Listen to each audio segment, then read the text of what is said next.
2020 has been an odd year to say the least. There has been some really good games that came out, and there's been some really bad ones that came out this year. And with everybody sitting at home playing video games have been played more than ever, and there's been some really awesome hidden gems that have been missed by the majority of gamers. So let me get on my best Watch Mojo voice and show you some of the best indie games that you missed out in 2020.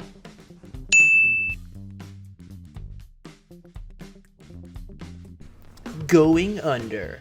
With the rise of roguelikes in the indie game market, there has been a ridiculous amount of them flooding the shelves and online libraries, and it's nice to see a game with an interesting take on the genre. Going Under is a dungeon-crawling roguelike where you play as an unpaid intern at a startup company that was recently acquired by a large corporation, and your job is to traverse the endless dungeons below your building and complete a multitude of tasks given to you by the higher-ups while you defend yourself from increasingly difficult monsters with literally anything you can find as weapons. You can use spears, pencils, keyboards, whatever. The game is filled to the brim with increasingly relevant satire aimed at corporations and capitalism as a whole. It's a simple gameplay loop, but an effective one. And it's fun. It's weird animations, but it's fun. Check it out. The Pathless. With all the launch titles that were debuted for the PS5 showcase, The Pathless was one of the games that really caught my eye, and it was sad because it really wasn't picked up as much as it should have been. With a minimalistic story and a beautifully cel-shaded art style, the game seems to draw you in right from the start. You play as a hunter on the journey to release ancient gods from the grip of the God Slayer, a seemingly unstoppable Lovecraftian-styled enemy. The game might not be as challenging as some of the games of late, but it's just as enthralling, if not more so. With its amazingly gorgeous landscape and its infinitely rewarding feeling of exploration, this game goes from quiet and breathtaking to heart-pounding and fast-paced in an instant, and I highly recommend the experience. Also, it's just really fun to fly around. It's cool, because it looks nice. Sakuna of Rice and Ruin. Now this is a game that has a remarkably interesting gameplay loop, as it combines fast-paced mechanics of a 2D action platformer with beat-em-up combos to a methodical and extremely in-depth farming simulator. You play as Sakuna, a disgraced demigod on the path to redeeming herself as she rids the Isle of Demons of its not-so-friendly inhabitants. The story is well-voiced and has an amazing array of music to listen to as you calmly tend to your rice crops or you're mowing down waves of demon enemies. Both of the styles of gameplay are intertwined, where as you explore more of the map, the enemies get stronger, so you must make healthier crops to make yourself stronger. The different kinds of food you gather throughout the map determine the passive buffs you receive as you prepare them for dinner at the end of the day. I wasn't expecting as much in-depth work for tending my crops as there is, but as you progress through the story, they seem to add more and more mechanics as to how better prepare and grow your crops to produce a more bountiful harvest to allow you to face even tougher enemies as you delve deeper into the mysteries of the Isle of Demons. If you enjoy the serenity of farming sims, but also want some fun, challenging combat, I highly recommend Sakuna, as you will not be disappointed. Also, it's just really cool and weird how these two gameplays intertwine. Griftlands. Though this game isn't technically out in 2020 as it is in early access, with the amount of time that I've sunk into this game, I have to put it on this list. It is a roguelike deck building game with the emphasis on story. You can play through 3 branching narratives as you add more passive buffs and new mechanics to each deck. There are 2 decks per character, a negotiation deck and a battle deck. Each character has unique mechanics attributed to their individual story, and the coolest thing is that these mechanics are designed to fit to each narrative instead of just being put there in the game. You have choices that can deeply affect the story and how easy or how difficult the gameplay can be. Even after you finish multiple stories, there are different game modes to be played and unlock new cards to make the game even more interesting. It takes a second to understand all the different races and religions that are involved in the story, but I think that's the reason they make the game so replayable, so you can better understand the characters and their motives and how they fit into the narrative of the game. It's just a really interesting game, and it's super fun because Slay the Spire is one of my favorite games, but this game takes Slay the Spire to a whole new level, adding story to it, and it's just super awesome. Highly recommend.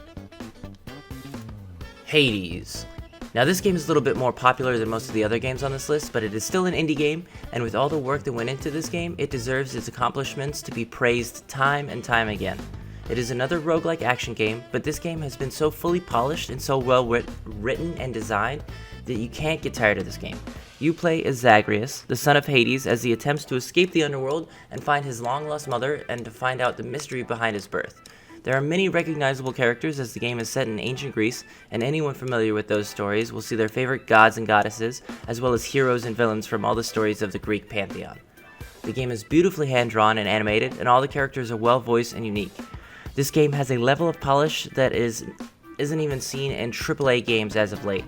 There's a multitude of weapons to change up your playstyle, as well as a bountiful number of buffs to be bestowed upon you by the gods themselves.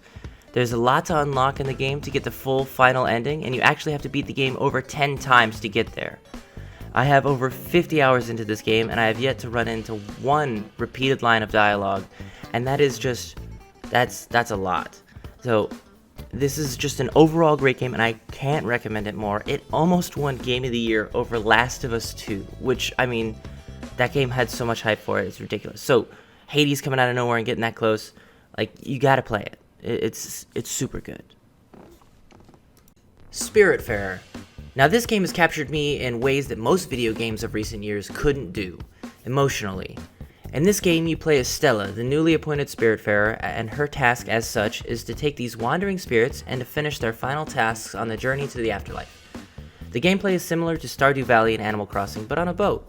You travel this revealed over time map to complete a multitude of fetch quests for these delightfully animated spirits that come in the form of different animals. The gameplay is simple, but what is really gripping about it is the story of your new crewmates and Stella herself, as you continue to explore island after island and create materials to make their houses more desirable for each individual on your boat. The story pulls on your heartstrings as you learn the inner workings of each character and their fears and desires. I haven't felt myself this emotionally attached to a story in a long time. I even found myself shedding tears during the goodbye ceremonies of the characters as you complete their final tasks and send them off to the afterlife. I highly recommend this game to anyone that needs a relaxing vacation from all the violence and gore that inhabits a large portion of the gaming zeitgeist. The art is adorable, and you will find yourself humming along to the soothing tunes of the game as you play through Stella's adventures into the unknown. This game is one of my favorite games of 2020, and I cannot recommend it more. It's just so good and compelling, and the story is great, and the soundtrack is amazing. Highly recommend. If you can get it, find it. Play it, please. And those are all the games that I played that I thought deserved more credit than what they got. I was gonna put Samurai Jack Battle Through Time on this list, but unfortunately I ordered the collector's edition from Limited Run and it got delayed, so I still haven't received it. So thanks for watching, guys. If you enjoyed the video, make sure to like and subscribe.